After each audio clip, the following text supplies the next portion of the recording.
In this video we're going to talk about how to become a computer expert.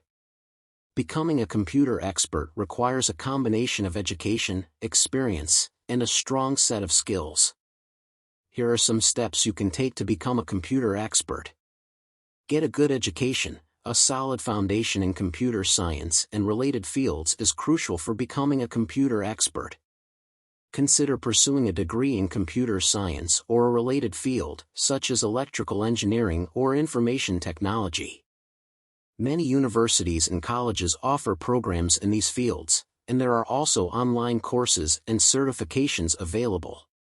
Gain practical experience. In addition to formal education, it's important to get hands-on experience working with computers. This can be through internships, part-time jobs, or even personal projects. Working on real-world projects will give you the opportunity to apply your knowledge and skills and learn new ones. Develop a strong set of skills. There are many technical skills that are essential for computer experts, including programming languages such as Java, Python, and C++, as well as expertise in operating systems, databases, and networking.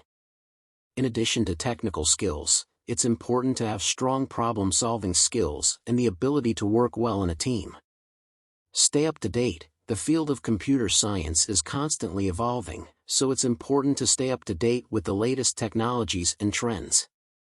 This can be done through continuing education courses, attending conferences, and staying current with industry news and publications. Network. Building a strong network of contacts in the computer industry can be helpful in finding job opportunities and staying current with the latest developments in the field. Consider joining professional organizations, attending industry events, and connecting with other professionals on social media. By following these steps, you can become a computer expert and build a successful career in the field.